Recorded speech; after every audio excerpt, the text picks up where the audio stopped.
après-midi à vous tous, mesdames et messieurs, amis sportifs. Merci de l'attention que vous accordez à votre émission d'aujourd'hui sur la Massano de ce samedi 7 janvier 2023. Nous allons vous parler aujourd'hui du championnat d'Afrique des Nations. Comme vous le savez, la République démocratique du Congo est engagée à cette 7e édition du championnat d'Afrique des Nations. Et présentement, la sélection congolaise se trouve déjà en Tunisie pour la mise au vert avant le début de la compétition qui est prévue au mois de, le 13 janvier prochain. Et les Léopards A' de la RDC vont jouer leur premier match le 14 contre les Crânes de l'Ouganda.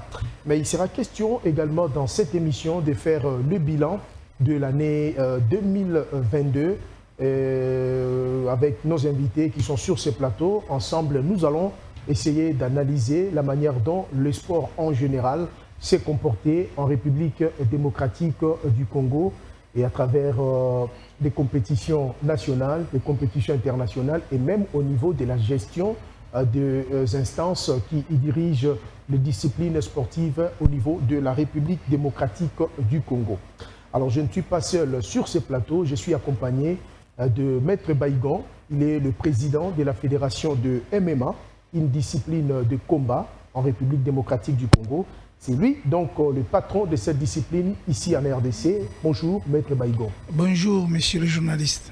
Et à ma gauche, il y a le directeur des informations, Guilain Kachoko, qui nous accompagne tout le temps dans cette émission. Il est là. Avec lui, nous allons essayer aussi d'analyser ces différents sujets que nous avons énumérés au début lors de mon annonce. Alors, bonjour, M. Guilain Kachoko. Bonjour, Patrick Lokala. Ah, voilà, encore une fois de plus, merci. Na Bino Nyoso, Balandi, émission Oyo Bozali, branché dans le moment où Nato Sungana Télévision. Vous pouvez envoyer vos messages à travers le numéro qui est affiché au bas de l'écran. Et ensemble, nous allons réfléchir sur notre sport. Donc, c'est une émission qui vous offre cette possibilité de réfléchir ensemble avec nous qui sommes sur ces plateaux sur les deux sujets que nous avons donc énumérés aujourd'hui. Alors, on va commencer avec le championnat d'Afrique des Nations. Toujours Bandana Chan, Otobengi champion d'Afrique des Nations. République démocratique du Congo, Azali parmi Mboka Oyeko Beta Chan, topé championnat d'Afrique des Nations. Dans le moment où Tozali Koloba, équipe nationale, il y a République démocratique du Congo, et Zali Namboka ya Tunisie. Et si Bazali, kosa la préparation ya moi mouké, pona kokende na Algérie, Namboka Oyo, champion d'Afrique des Nations, Eko Betama. RDC à cause de la précisément la ville Oyo Babengi Annaba. Annaba, Ezali ville Oyo, Bango, cause de la Kuna, et Longo Namboka ya Ouganda, Sénégal, et na Côte d'Ivoire. Donc, Yangoana, République démocratique du Congo, Azako Milenge la Lissou na Tunisie, Pona, Bakamunyo Seko Koleka Malam. Alors, Ndeko Guinée Kachoko, champion d'Afrique des Nations, Isako Banda, équipe nationale, il y a RDC, Bazana Tunisie, moi préparation ya Mouké, Yamboete, Bakora Okene na Algérie. Banga Babeta match le long à 17h, mais match Yango, et poussé moi Mouké, il a 15h, de Bakobanda, Bakobeta match wana amical contre équipe ya Libye. Alors, Ponayo, préparation de l'équipe en Amboka, Ozomona, et sa compétition, Moko Yokole Kamala, Mpona Léopard a pris Namboka Yamboka Nabiso. Patrick, merci pour l'ilobao au Pessinga. Et ça, n'a pas si na motema, so na robanda koloba likamba Léopard Oyo. Parce que chaque fois, tango Léopard a kendaka, kobeta ba match na ba compétition internationale, tozalaka toujours incertain. C'est-à-dire, biso ba sportif, ba congolais en général, tomi tunaka. Pour bamsuku toye barate nanyango barocha nanyango banda match. Équipe Oyo kende en Algérie pour la 7e édition ya CHAN. Nandimite que 50% de joueurs ou 80% de joueurs bayebani na ba public. Nazo ba public, na lobité journaliste ou bien sportif, nazo ba public. De ba Congolais en général. D'abord, préparation de l'équipe Mabé. Nenge entraîneur a pesaki programme naye. Que non, fallait kende car nangambo na Braza, kende robeta na Diable Rouge à Congo Braza et Salamité. le 31 décembre 2022 awa tozalaki ya samedi oyo tosala une semaine lelo il fallait babeta na Diable Rouge susu ya Congo match wana ezalaki ebetami te bapréféraki bazwa Chikunku bazwa DSMP or soki totali championnat ya Linafoot ezala Chikunku ezala DSMP bazo occuper position ya makasi te tozala avec club aza bien positionné tokozwa équipe est bien positionnée dans le championnat où il va mesurer le niveau ni taux de température de l'équipe nationale des Anango. Lelo bazo beta contre Libye. Les Tunisie te bazo beta na Libye. Niveau ni football ya Libye et Anango actuellement. Lobby na landaki na information sous na zwaki na ba source nanga entraîneur Otis Ngoma ou entraîneur principal de l'équipe nationale à Léopard a signé contrat T. Donc, akira balobi na mnoyo komi entraîneur. Donc, nenga ki on attend bon on a libenga na yebite soka zu yango kwa kende. Asali ba démarche ya nenga na nenga pour un contrat mais pour un contrat atikali ko zo contrat wana te. Donc, tozomi tuna na moral nini ye moko entraîneur azanango pour akotisa ngo kati na ba joueur. Donc, ezara likamu nenge tolobaka air moko bo chance loro pamba pour na RDC. Pour l'air baroya na kupawa mutu nyonso auzana na posa Patrick abanda koloba ngai na salagi boy ngai na tinda joueur moi 5 sanga na salagi boy. Donc, pour l'instant, ils ont vraiment un certain tolobaka RDC a se qualifier à na quart de finale. RDC a roya la coupe malgré tous yeux ont mis balé déjà. Donc, ils ont vraiment donc vu la préparation. Peut-être l'esprit peut-être pour la discipline ya Congo, la discipline individuelle, la discipline de sport de combat, un effort personnel, un entraîneur, un médaille. Et puis, tant que médaille, jamais gouvernement yambara bango ke asunga bango ke bokena ina befort na bino et tout. Voilà un peu dans un mais premier information ensuite yoka ki ezali était équipe nationale ya RDC et kendaki mbongo bimina na gouvernement te fédération de s'organiser aluki moya zwa bipai mususu pona ko luka ko permet ko sala de sorte que voyage wana ya Tunisie oyo ko mema bango na Algérie ko ko salema. Alors, moi, pour qu'on soit à niveau du ministère des Finances, est-ce que Zali Kosunga? Patrick, équipe nationale à Congo et qui est habité Nimi Balé. Il y a Liboso, qui sont 11 joueurs, soit 17 joueurs. Bamsou Baye Hollanda Sima. Bakena en Turquie, Basali 14 heures à vol. Après Balongo Turquie, Baye Kokota na Tunisie. Déjà, et le moral na bango za ndengeni moral na bango za malam te et puis Feko Fande o azali organe technique akende obimisaka mwa mbongo be akende kodefa mbongo pa batu pa faire déplacer équipe nationale ya RDC ko ba bi masolo na niveau ya gouvernement et comment gina nous prêter sengela ki bango ba koka ko à combien de jours Patrick Lokala à combien de jours à championnat zo banda les 13 les lotos ont les 7.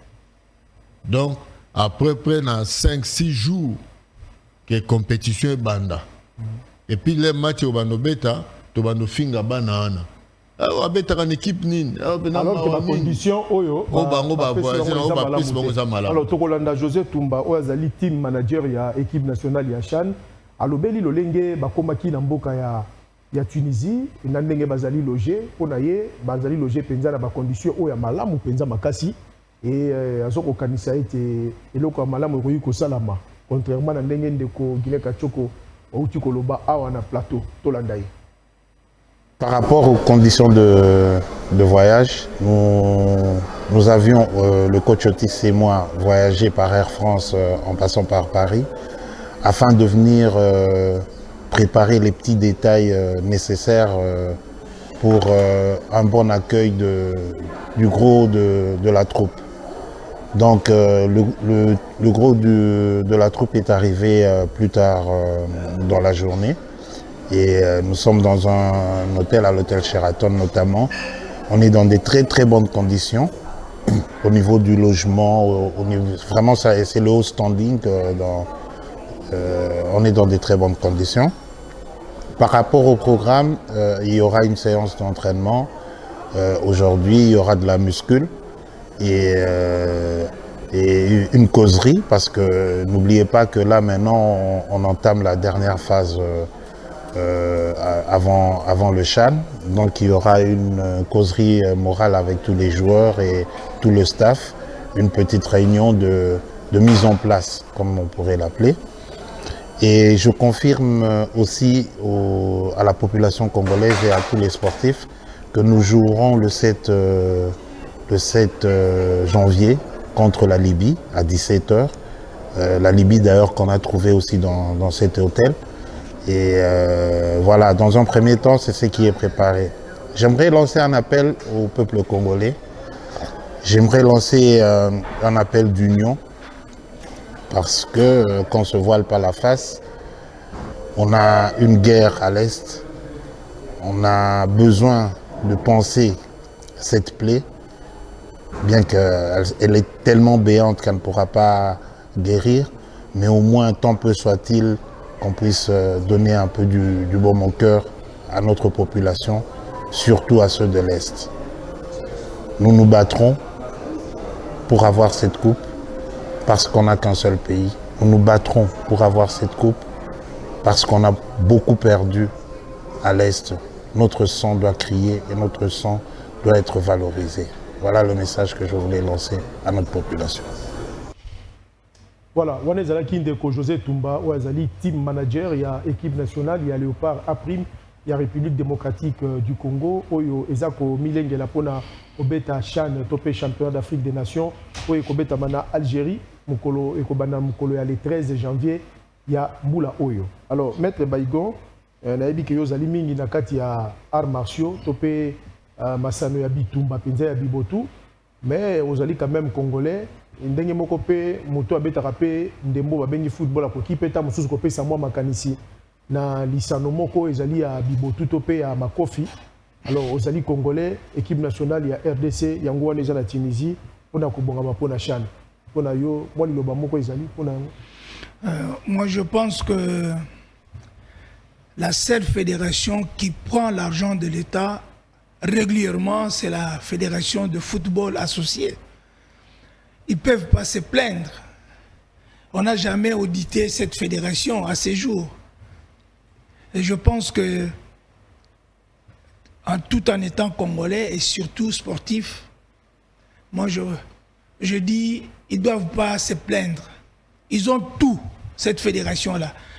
Le budget des sports, 75%, c'est le football qui engloutit cela. Il ne faut jamais faire plaisir aux gens quand il y a du mal. C'est manque d'organisation tout simplement. Je ne peux pas entrer en détail. Pas de souci. Nalobi boye. Toti kaka koloba poko lokola soso azangelo kakolia au moment où basopeli loso. Soki bat bazali organisé te botika bango. Balobaki basala élection ti le élection sala makate ezaka même batu wana bazotambola na même dotambola na platine moko.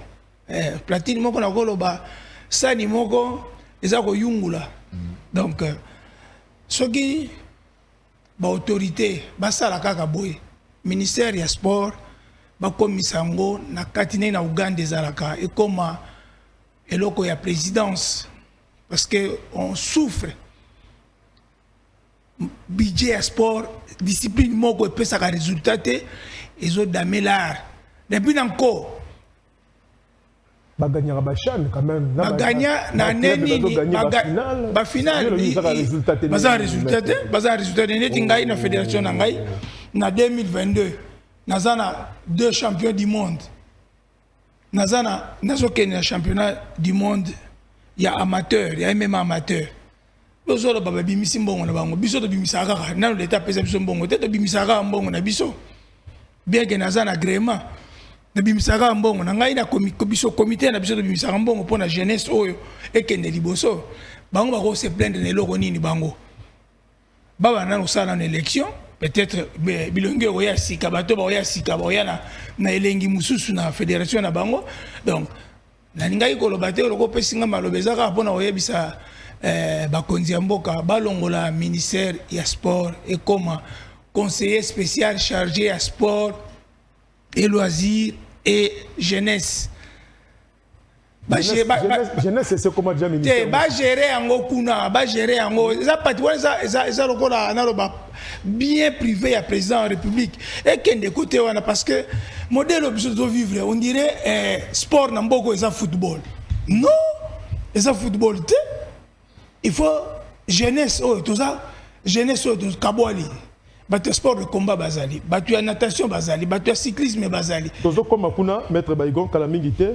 Merci Nakatio Malobate pour Nato Kokako clôturer d'abord premier sujet la mission ezali à championnat d'Afrique des Nations hein na simato kota siko na bilan au Italie sport en général na ndenge lekaki na mbula tolobi à 2022 parce que moi makambo ebele za nakati wana ya kolobela alors ndeko Guilain Kachoko match à liboso ya Léopard ezali les 14 contre Ouganda est-ce que ozomona ezali facile à regagner équipe ya Ouganda oyo ezala kaka na sélection nango kaka moko wana yango ne betaka ba compétition nyonso ezala ba CHAN ezala ba éliminatoire à Coupe du Monde ba éliminatoire ya CAN kaka même équipe wana une équipe vraiment homogène oyo bazana ba joueur ba mesana moi mingi et puis Ouganda ezali équipe moko to gagnera ye penzate depuis 1972 la Coupe d'Afrique des Nations 1972 Ouganda avait battu la RDC. L'Ouganda avait battu la RDC au Congo Brazzaville à Ganyaka. Ouganda Ganyaka RDC. Et puis dernièrement, je crois la Coupe d'Afrique des Nations. 2019, Ouganda Ganyaka les sous RDC. Donc, est-ce que c'est facile match wana ya liboso contre Ouganda? En tout cas, Toroloba sur papier parce qu'ils ont RDC, parce qu'ils ont deux CHAN, mais Ouganda Toro sous-estimé était. Moi, je me rappelle en 2019. Na CAN il y a 2019 tolobaka awa a Uganda kopola ba biebele tozaki surpris tozaki na bakambu tozaki na ba mbokani ba Chancel Bemba ba Bolasi ba batebele mais to kota na terrain bo tozo 2-0 ba bipe ba coup de tête de ba sali centre ba donc balle arrêtée ba sali centre bo ba mbunzu na poto deuxième ba mbunzu na poto tozaki incapable ya ko égaliser incapable de égaliser. Donc, on a moni préparation. On a eu le temps on a ça qui intervention dans la liboso na bia. RDC a une chance de l'euro pamba total à nano. Et Zara total à nano. Tout le monde a un match bête. Voilà, je pense que vous avez un match bon Kassi. Alors, toujours Tikaba de côté téléspectateurs, Coca-Cola, quelques meilleurs buts. Ils ont qui inscrit dans la dernière Coupe d'Afrique des Nations. Na simana yango tokota na sujet na biso ya bilan ya sport ya lolenge lekaki na 2022. Bien joué. Ça c'est bien fait dans le trou avec bien joué. Derrière. Oh, oui. Tête enfant. Oh c'est splendide avec l'ouverture du score avec Diallo.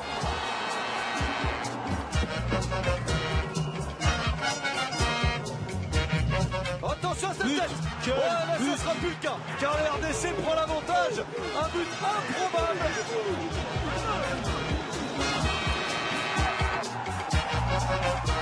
Avec la course de Silla. Exceptionnel but de cette formation de la Guinée pour venir punir la Namibie dans cette fin de première période. C'est sans doute le meilleur joueur de la Guinée dans cette première période, Morlaï Silla. Oh, Cameron, oh le boulet. Le canon de qui vient de l'habituer. Kéyoune qui avait déjà inscrit un but exceptionnel face au Togo. Il y a du monde dans cette phase de réparation, Sikombe de piqué, la frappe de Chaboula. Et le but exceptionnel, et bien voilà, il a été maladroit dans quelques situations, le buteur zambien, cette fois-ci réussit le geste parfait. Bonchimbi qui a essayé de retrouver un partenaire. Et derrière, ce but fabuleux de ce Chan qui nous donne des buts spectaculaires venus d'ailleurs. La balle de la plus haute importance pour la Guinée avec ce coup franc. Le coup franc de la Guinée. Exceptionnel coup franc. Parfaitement placé. La petite star Morlaï Silla décompte ce quart de finale. 1-0 pour le Chili. Morlaï Silla a frappé. Le Chili mène 1-0. Derrière, attention à la réplique. Incroyable but. Incroyable égalisation du joueur qui est entré à la mi-temps pour l'Ouganda, Saïdi Kiéyoune. Le coup de canon terrible. Derrière la frappe. Extraordinaire. Quel but. C'est le prodige. Mais quel but. C'est l'étoile togolaise qui vient illuminer les cieux de Douala. But sensationnel de Richard Yendou Tienan. Mais c'est incroyable. Et la frappe. La toute dernière, réussie par Massassi Obenza, qui vient arracher le point du match nul, totalement inespéré, sur la dernière possession. La République démocratique du Congo qui revient dans ce match, un partout. Voilà, on a 10 meilleurs buts et na champion d'Afrique des Nations, ou Betamaki Namboka Cameroun. Ils allaient équipe ya Maroc Moutou a gagné Kiango, à Landisi, donc à Doublaki, champion d'Afrique des Nations.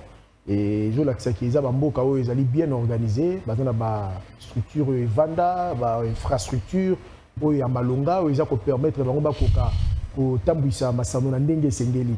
Alors, tu continues sur le deuxième sujet na biso ya lelo. Sujet na biso ya lelo ya mibale ezali bilan ya sport na année 2022 et yango tokofanda penza awati na suka ya émission na biso. Alors maître Baïgon ozali président ya fédération ya munene ya mboka na biso o tobengi discipline MMA ezali discipline moko o ezali na eyebani mingi na mokili mobimba etalamaka mingi ba sponsor minene ezali wana na mokili na sima nango surtout na mboka lokola Afrique du Sud, États-Unis, même la France, partout dans le monde. Donc c'est vraiment une très grande discipline sportive. Alors pour Nayo, Masano eleki ndenge nini na mbula oyo toleki il y a 2022. Nayebi ke na niveau ya football, to attaqué Coupe du monde. Bilan yango wana, on a raté la Coupe du monde face au Maroc, on a perdu dans le match retour, allez Zaki a un but partout, kuna to polagi na 4-1. Championnat ya football et katanaki brusquement et sugi na nzela et sur la galaxie qui est sous des organisations où ils allaient na côté wana to monaki pe entraîneur Cooper accueilli to moni pe que na 2022 wana Léopard a joué qui qualification na pour na CHAN et puis to yo komona likambo ya Mazembe ya trophée ya ma ya vite na Mazembe etc.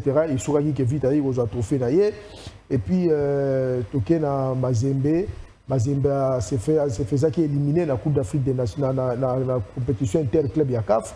Judo, tout le monde qui est ministre à sport, a qui coordination, na Mobulu Ezaki na kati ya fédération, ministre à sport, a qui a coordination, et quand même dans Dekolianza, et sali que judo et kokalelo kotambola moi malam na ndenge sengeli, ceux qui ont na karaté, tout le monde qui est karaté se comporta qui moi malamu na open Oyo et Salamaki na Yaoundé, karaté se comporta qui bien, et puis même au niveau de la compétition, il y a Salamaki na Grand Lac, tout le monde qui est congolais en karaté, parce qu'il y a médaille belé, boxe P et se comporta qui malam au niveau de championnat, Oyo Salamaki na Maputo, championnat d'Afrique des Nations à boxe, boxe à se comporta qui malam, parce qu'il médaille moko à nord et Salamaki malam. Escrime et kokaki kotambola pena malamute pe événement ya munene o esalamaki na mbula 2002 ezali état généraux ya sport o ba tunyo so bakambaka masano bakutana ki pona ko meka o sangisa makanisi pona ko sala de sorte que sport na biso ekoka ko bimana ba passion ezana ngo pona etambola ndenge ya malamu. Alors maître Baïgon pona yo, est-ce que sport na mbula ya 2022 pardon, bilan ya sport ezali positif to négatif? Avant de répondre, namoni otangi ba sport oyo otangi biso nyonso te non tanga parce que na championnat d'Afrique nga naza na vice champion d'Afrique balepe que na championnat d'Afrique ça na 2021 même amateur en Afrique du Sud nalingi mingi bo klikaka bokotaka na net po bozwaka ba résultat za ba sport ya lokuta eza mo ebele bandeko mosusu bazosala bazobenga ngo tricherie pour faire plaire. Il faut quand même ba journaliste investigation net ba bibozala pour boye pesa information ya malamu boneso azoya koloba oyo esengeli aloba en réalité eza bongo te bandeko mingi ya sport de combat oyo bazalaki na privilège bayebani na présidence bayebani na XY bazobimisela bango mbongo bazokende kosala oyo bakosala en réalité na régie kotia biso ba illustration ya MMA pe ya discipline mosusu bandenge tozo koloba na koki koloba boye na o etali fédération na ngai toza na bilan positif sur tous les plans. Tout ça, les championnats, il y a battante, il y a Ligue, et puis championnat du Congo, championnat d'Afrique, et puis championnat du monde, Bayaki. Et puis, logo ya mabe nazali ko déplorer awa ezali que ba congolais bazo buna libanda nga na yebi bangote. Cela veut dire bazana licence ya Congo te, batika koloba. Et puis ba conseiller ministre ya sport, comment athlète a outi libanda aye ministre azo yambaye sans président de la fédération wana. C'est honteux. C'est vraiment honteux parce que ngande naza président de la fédération, faut pas passer par ngai. Mais logo ba yeba na X Y na ministère ba memi logo la ba yeba ni na présidence bo memi bozo memaye na qualité nini. Ebele ba congolais ba lobaka congolais na munoko. Mais bazali na mukanda oza ko certifié été kaza congolais. Cela veut dire un athlète qui n'a pas une licence de la fédération de MMA de la RDC n'est pas l'athlète de la République démocratique du Congo. Là, je souligne, j'ai des athlètes comme Yves Landou, j'ai Marc Diakese, j'ai Dalcha, j'ai plusieurs athlètes. Gunther, oui, fait partir. Donc, j'ai beaucoup des athlètes. Alain Ilunga, Koumanda, un champion du monde qui était venu ici, il s'est moisi ici avec moi. Donc c'est moi qui prenais, mais l'hymne national a été chanté, on s'est manqué de lui.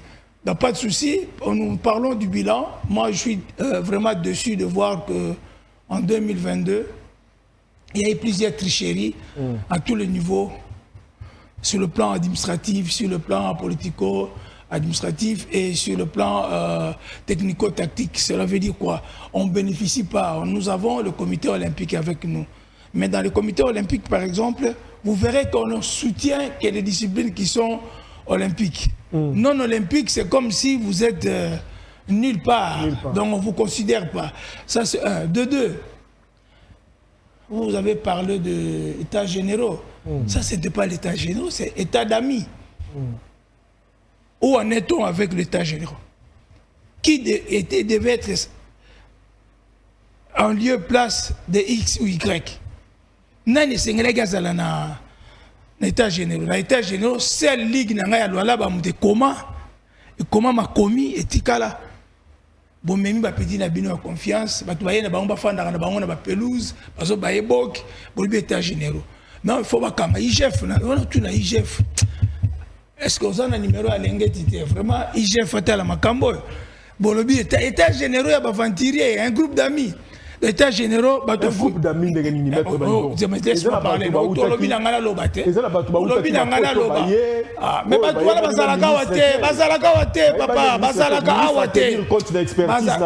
quelle expertise? Ils ont quelle expertise? Cite-moi les noms, je vais te dire, te répondre. Ils ont quelle expertise? Les sports au Congo, nous n'avons pas des installations, ça c'est un. Nous n'avons pas de moyens, on n'oblige pas. Laisse-moi parler. S'il te plaît, monsieur le journaliste, s'il te plaît. Vous m'avez invité pour que nous puissions partager, n'est-ce pas? To panza poké de so panza zali que bakendaki groupe d'amis. Ils ont été généraux.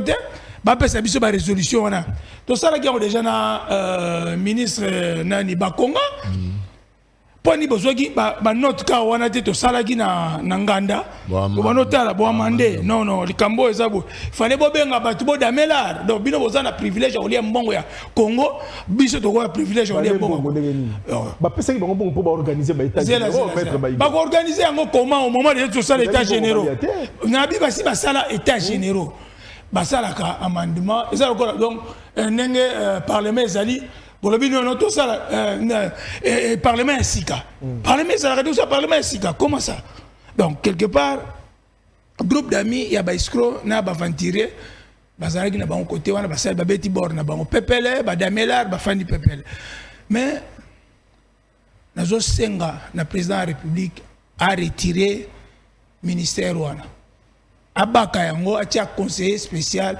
chargé à sport abaka borango comme ça soka baki borango je connais dans ça musala et bien mettre ngala tangi koma mutu a te sotangela oh mais c'est lui le président de la République non c'est là soki ngana yo nazali gêné na lobate po yo za fanatique ya X bien Y laisse-moi parler obenga kinga pona loba yango nazo lobate abaka ka borango atia conseiller chargé ya sport auprès de la présidence à gérer sport. C'est la même personne. C'est la même personne. Moutou Moko Boye a jugé dossier à Moutou na Imer nae. Excellence en soi, il n'est pas mauvais. Mais il est entouré avec Basorodiango. Excellence n'est pas mauvais. Entouré de Basorodiango. Moutou Moko na Imer nae. Et pas seulement avec Dédé. Il n'a jamais fait le sport, mais il est conseiller dans le ministère du sport. Qui peut être un conseiller, il y a un ministre des Sports? C'est qui? Nous avons papa Loka Bokata Bazalia, Bangali Bazalia, Batua Solo Bazalia, Baozoa Bangote. Et là, vous pouvez dire sous Marambia Sport, les alliés Marambia Nini, côté politique. Politique est bon Mimboka. Politique est bon Mimboka et bon Mimboka. Donc, tout, par exemple, parti politique, Mpakasa, ce qui est et si lui, donc, bien vous avez comme on le parti Mpakasa, on privilégié, bango, beti kati, bango va soutenir. Le sport, ce n'est pas le football, je le dis. Avec tout le respect que je dois au football. Ce n'est pas seulement le football. Non, laisse-moi parler. Je suis un footballeur, j'ai joué à Sana. J'ai joué avec Kingambo. J'ai joué. Combien mètres Baïgon? J'ai été intellectuel. Écoutez, laisse-moi parler. Nassali Yango parce que Nathan on a vu sur Zaragi sport ou l'armée. C'était que deux façons d'éduquer un enfant ou d'orienter un enfant. Mais au jour d'aujourd'hui, on craint. Maintenant, avec tout ce que nous avons fait dans notre pays, bien que la reconnaissance n'est pas de ce monde, mais ce sont seulement les gens qui disent. Moi, par exemple, Baïgon qui vous parle, qu'est-ce que je n'ai pas fait dans ce pays? Mais payer à monnaie de singe? Les gens qui n'ont pas fait quelque chose. Moi, j'ai été meilleur athlète. J'ai dit, le karatéka le plus titré à ces jours. Personne n'a fait comme moi. Le karatéka le plus titré. Champion de boxe, champion de la lutte. En judo, je n'ai pas de titre. Je fais le judo. Je fais le choréoconde à l'époque. Et je fais l'athlétisme, champion de natation. Donc, je connais et je sais comment. Si nous voulons que le sport congolais aille de l'avant, ce sont d'être fanatiques et aussi éloigner la politique dans notre lab. Tout ce que nous politique, politique n'est bomi et bomi mboka oyo. Merci maître Baïgon. Nabi koza makambo ebele ya koloba, ope maman moké. Alors ndeko Guinée Kachoko. Année passée, moi, Makambuleka qui m'a ébélé, na utu ko lobela moi ndamboa na tangi moi ba discipline oyo ba mekaki ko sala moi quelque chose na niveau sur le plan national comme sur le plan international. MMA, il y a maître Baïgon malgré qu'il a réclamé qu'on a tanga qui était mais toyebi quand même makambo salamaki karaté, judo et mon boulot ezaki na kati ya judo parce que il faut le baquer fédération na judo mon boulot ezalaka toujours na mon boulot, mais l'année passée, le ministre Serge Kondé a résolu quand même Yarotia, coordination Moko, on a Kotia Makambu quand même, Nandinyo et Sengeli pour Judo Korakotambola. Et FIJ, donc Fédération internationale de judo, Andima Kilikanisuana, Oyo, Ndeko Serge Kondé Tiaki, et bah ça qui soutient la banque la coordination donc il y a des malam. Alors en général sport dans beaucoup biso na 2022 ko lo baki malgré moi ba koko chose a qui moi soki tolingi to lo ba bilan en général sport etamboli pena malamu te mais coup de chapeau na ba sport individuel ya combat parce que sur total maramba football donc naza pena ko appuyer maître niveau football mbongo ebimaka to mona ki let tozo préparer match na biso asuka pona okene coupe du monde iboso Maroc mutu nyonso azalaki mobilisé bato nyonso bazako leka na TV bayembela Léopard mabe boye na boye fimbu banini ke babi nationaux baye Maroc akomona na suka ekomi entraîneur atekaki match mais tomoni participation à Maroc na coupe du monde akomi tina demi-finale yini kolobaki bazalaki organisé. La dernière fois, on a appelé bino ndakisana terrain oyo eza na ngambu na biso ya Wileri awa na stade.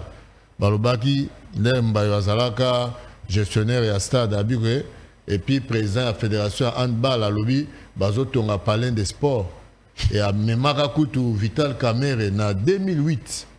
Comme président assemblée baye wana keno mutanga batu banga babanda kotonga na batie libanga wana keno bakotonga batikala kotonga teti lelo il y a 2 jours na moni batie batol wana bakomokanga na biso bangi basala nini voilà ba salubrité ba bipo saluté zomo dans l'année batu bazoli bateki c'est possible parce que nazali kokota pona bazali batu ya salubrité depuis quand salubrité depuis quand salubrité comme ya na tol pona batu ba lekinzira ba mona salubrité journaliste ba mbindo ezana kisasa osakana te saluté ezana kisasa musuki ya mutalibo meza malamu comment bisika mususu basali musala te bakanga batolo so bakangi tolo na sekeli kamezali donc yo ebira kisasa kani na ebisi yo babeti bor tozana preuve côté to yo landela kaka menga na biso babeti bor donc d'abord po ba état mondi soin les a leloté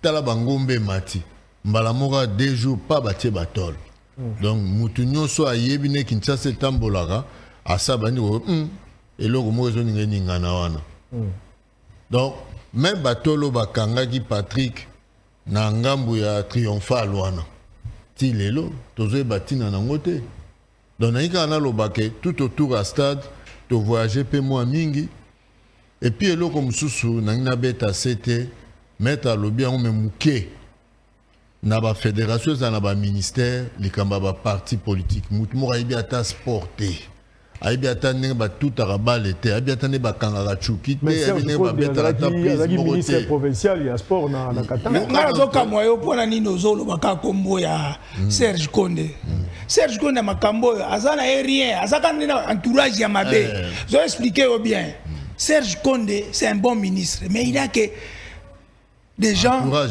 entourage ya Serge Konde ça ba yanké donc mutu moko boye ngana ebaki ndenge na yebelaki ye wana azolo bala soki na lobaki kokota te kokota te on dirait parler na ye natali penanga petit oyo indiscipline azolo bala nga modèle oyo donc quelque part makama parti politique donc yango la président baka kaka borango elongo na parti politique pour soki tikani na parti politique mais parti politique ngombe tanga oya tant paka sapa oya biso ba oto za ba to parti politique te ba osukuma biso do la maire ezaka président abaka borango tiango na présidence azwa conseiller chargé ya sport nenga bamboka mususu be comité olympique ezalaka te bamboka mususu ministère ya sport ezalaka te ezaka comité olympique donc ngai na préféré que babaka borango parce que modèle o tozo kendelango et puis baza ba audacieux bato ya parti politique wana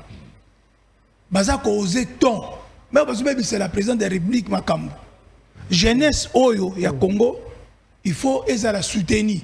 Tout le monde n'est pas appelé à être bureaucrate, tout le monde n'est pas appelé à être mécanicien, tout le monde n'est pas appelé à être quado, mais ceux qui moutent à sala par exemple karaté, MMA, judo, il faut se retrouver dans ceux qui peuvent se retrouver dans côté. Il y a un moniteur ça problème, il y a des délinquants juvéniles la ville province de Kinshasa. Ceux qui moutent à salle d'entraînement à voyager TV. On a discuté na papa journaliste awa, tu discuté ti papa journaliste à moi là après si ba petit wana bon moni maître Baïgon yewana abundawane soute bobi melega bo papaye. C'est ça. C'est ce qu'on est en train de vivre dans la ville province de Kinshasa. La jeunesse n'est pas soutenue. Les politiciens, les BBC sport. Ce qu'on a fait manifestation du monde, quand bato bazalaki na X parti politique, bango lo so ba bengi bango ba ke côté wana, kaka na mama. Bozo baby c'est biso sport.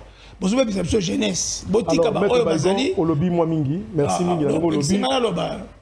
Na kati yo. Na ebi so pexinga na loba na otika na ngai. Mais na lingo na zongisa maloba pa ndeko akene na profondeur ya makambo ngai na banai koloba. Na ochite pona koloba te. Neti ngai na banga nzambe. Na vivre nyonso oyo mutako ko vivre ya mabe na sport.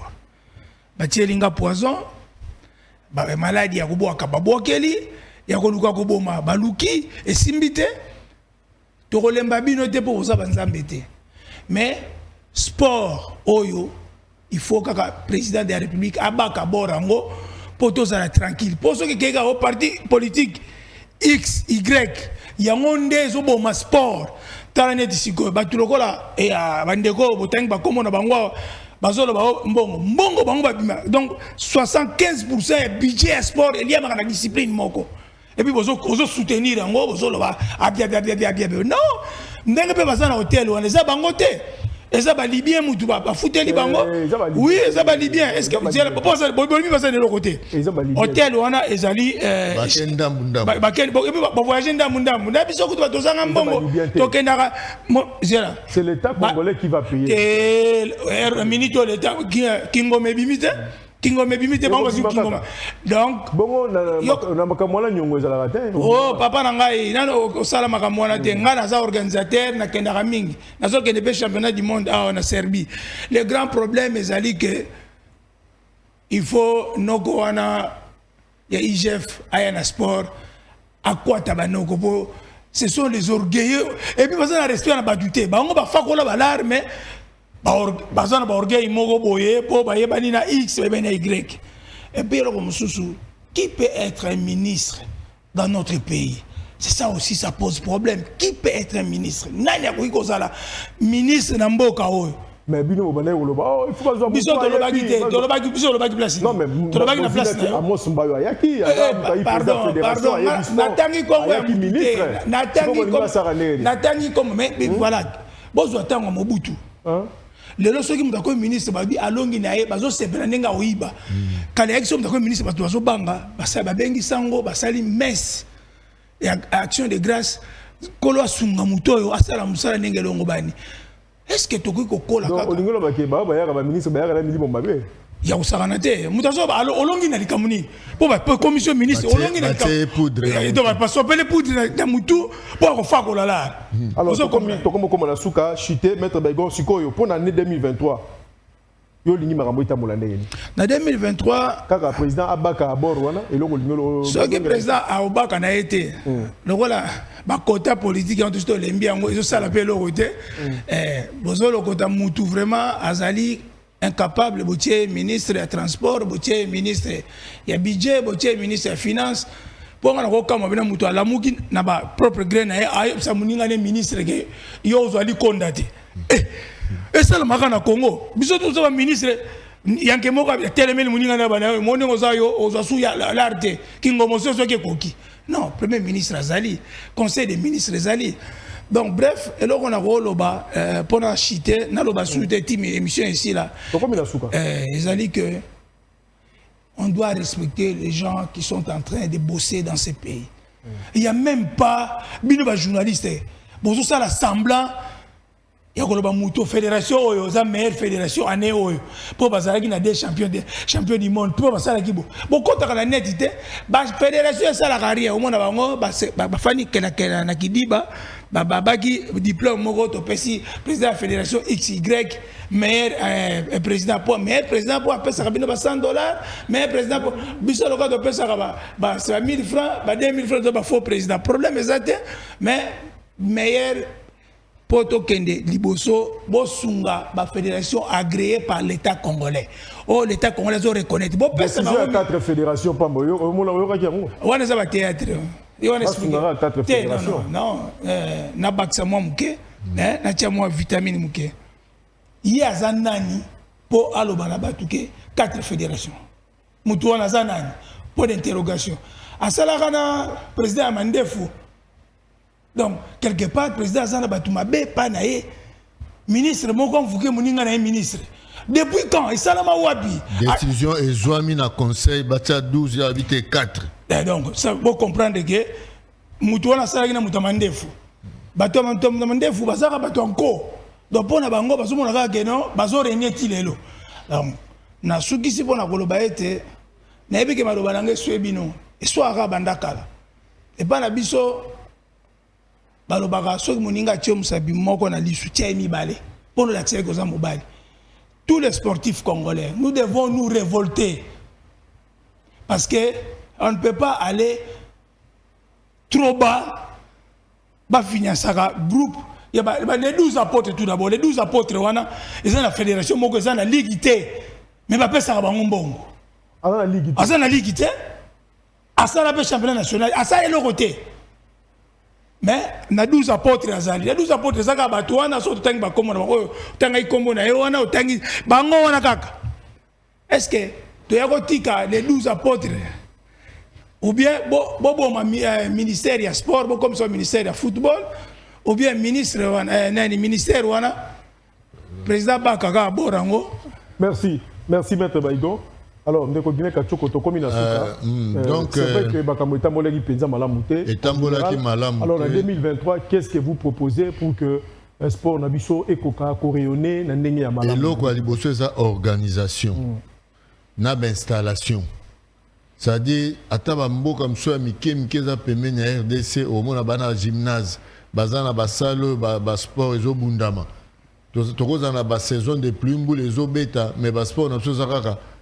Pour les à ciel ouvert, compétition. Quand on a stade de Martira, les autres stade de Tonditi, pelouse, moi balébé mamala mozate. Organisation puis bakanisa pina installation sportive et zala ya malam. Tozana na baklet ya malam. Na on se rappelé na journaliste mora munen na auto okufa kasongo mwema.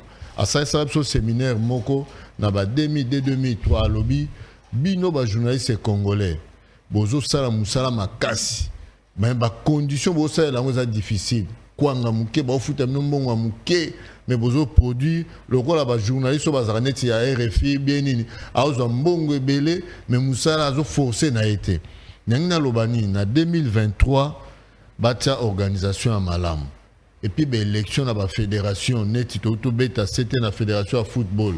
Et ça dépend de notre organisation de championnat za malam te lina foot et ça la malam te et zo katana bazo batena nyango champion bazo misa champion monsieur comment on a kat ya ba bureau ba yebi déjà balbit déjà ba préparer bango que non le roi que beta matina mazembe banda pe mazembe ngo eza subongo te mazembe ko wasu ko gagner te ba ko lia na ba ranges ba bete ba 1-0 na kat ya Kinshasa donc niko lo barake organisation ezala.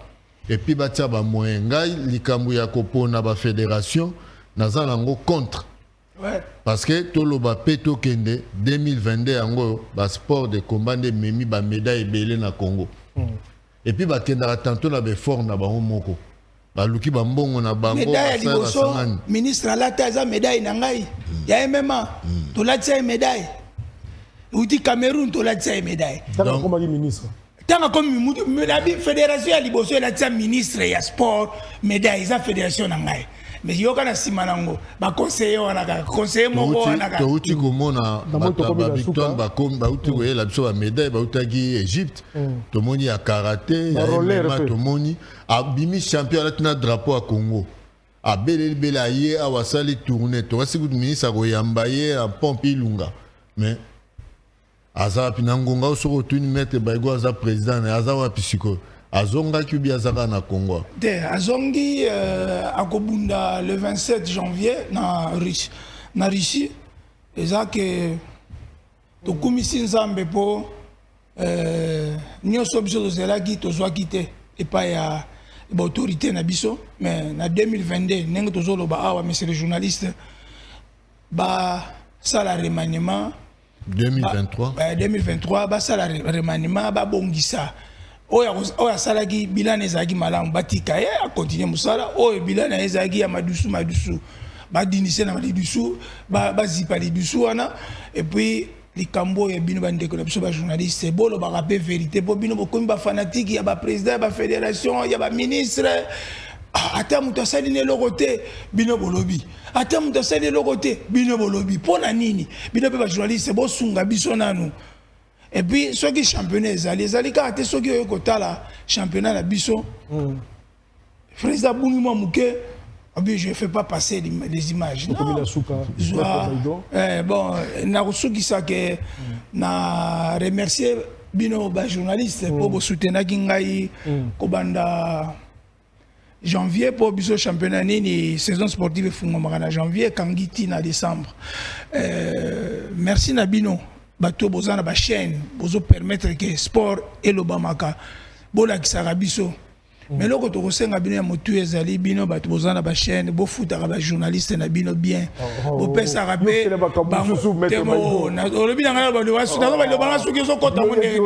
ça vient de moi mais oui parce que ça bazo futa bien té au comme mandia et puis au comme mutoza la valeur donc bato ba kolo ba chaîne bo futaka ba journaliste na bino ce qui moyen ezali bo so mata minibus et même ba report ba bato ba ça la reportage ça la moto donc merci beaucoup, Maître Maïgo. Merci à Guilain Kachoko. Merci à vous tous. Merci à tous les téléspectateurs qui nous ont suivis avec une attention soutenue. Torokutana, Mbalasima Pona, émission Nabiso Tosunga Masano. Mais pour l'instant, tu as invité Bino Boutique à la brancher dans le programme, il y a chaîne Nabino Tosunga na télévision. Merci.